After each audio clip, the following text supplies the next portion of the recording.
आज का दिन माँ भगवती के द्वारा जो एक अद्भुत कार्य इस धरती पर हुआ। रावण का अत्याचार कुछ भी नहीं था उसके सामने, कंस का अत्याचार कुछ भी नहीं था उसके सामने, जिसका नाम रहा महिषासुर।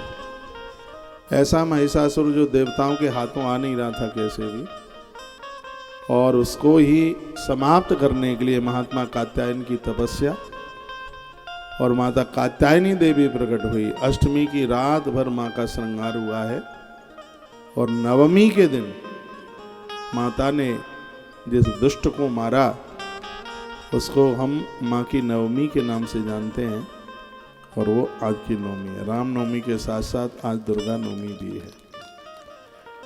तो सौनक्षियों ने महात्मा सूत जी को पूछा कि इस कथा को हम विस्तार पूर्वक सुनना चाहते हैं, इसको आप सुनाइए कि किस प्रकार से माँ भगवती ने ये दुष्ट को समाप्त किया। कौसल्या देवकी गर्भे, जिस प्रकार से भगवान श्री कृष्ण माता देवकी के यहाँ आए, आज की पवित्र तिथि में भगवान प्रभु राम भी माता कौशल्या के यहाँ आकर के प्रकट हुए। जो इस कथा को सुनते हैं उन्हें माँ के गर्भ में कष्ट नहीं भोगना पड़ता। जो रामनवमी की महिमा सुनते हैं, प्रभु राम के अवतरण की कथा सुनते हैं, उन्हें माँ के गर्भ में किसी भी प्रकार की तकलीफ नहीं भोगनी पड़ती। ये राम नवमी की इतनी बड़ी महिमा अपने आप में।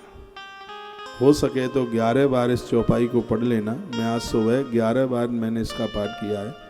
मंगल भवन मंगलहारी द्रवहु सुदशरथ अजर बिहारी। ये नहीं है सिर्फ आपको बताने के लिए। अजर द्रवहु सुदशरथ अजर बिहारी, महाराज दशरथ के आंगन में जो प्रभु राम प्रकट हुए हैं, जो आनंद के भवन है, आनंद के घर हैं, वो लोगों के अमंगल का नाश कर देते हैं और जिंदगी को मंगल कारक बना देते हैं। राम राज बैठे त्रिलोका, हर्षित भये गए सब शोका। जो इनके चरणों में बैठा है उनके त्रिविध ताप समाप्त हो गए। दैविक दैहिक और आदि भौतिक तीनों प्रकार के जो दुख हैं, कलेश हैं, इनका नाम लेने मात्र से समाप्त हो जाते हैं। राम कहो आराम मिलेगा, राम कहो आराम मिलेगा।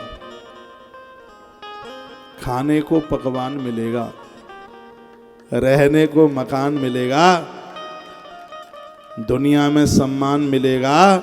जब ऊपर जाएंगे तब बैठने को वायुयान मिलेगा। राम कहो आराम मिलेगा। राम का नाम लेके जो मर जाएंगे वह अमर नाम दुनिया में कर जाएंगे। ये न पूछो कि मर के किधर जाएंगे, वो जिधर भेज देंगे हम उधर जाएंगे। राम का नाम लेके जो मर जाएंगे। भगवान प्रभु राम के नाम का उच्चारण रोज किया करो। मंत्र में, गुरु मंत्र में कुछ भी मिला हो मंत्र, लेकिन प्रातः है जब अपना बिस्तरा छोड़े तो भगवान प्रभु श्री राम जी का नाम उच्चारण करके ही अपना बिस्तर छोड़िए। तो भगवान प्रभु श्री राम जी की महिमा सुने। गर्भवास रूपत्याद्वेशावस्ताम, यदि कहते हैं कि भगवान का नाम उच्चारण, भगवान आप देखते हैं भागवत की कथा सुनने के लिए जाते हैं और कथाओं में उतने उत्साह के साथ नहीं जाते जितना कि कृष्ण जन्म की कथा में। इसके दो मतलब है, दो कारण है। एक तो भगवान के जन्म की कथा सुनने से वंश वेल बढ़ती है, वंश वृद्धि बढ़ती है। भगवान के जन्म की कथा सुनने से पहली बात तो यह है, और दूसरी बात मृत्यु के बाद में जब हम फिर किसी माई के गर्भ में जाएंगे तो वहाँ हमें कष्ट नहीं उठाना पड़ेगा।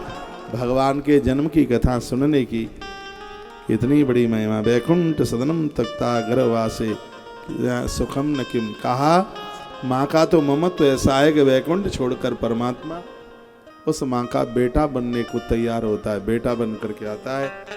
तो स्वयं निर्गुण आज के दिन सगुण बना, अविनाशी उदरवासी बना, और जगत का पालक माता कौशल्या का बालक आकर के बना। तो ऐसी आज की पावन तिथि है राम नवमी।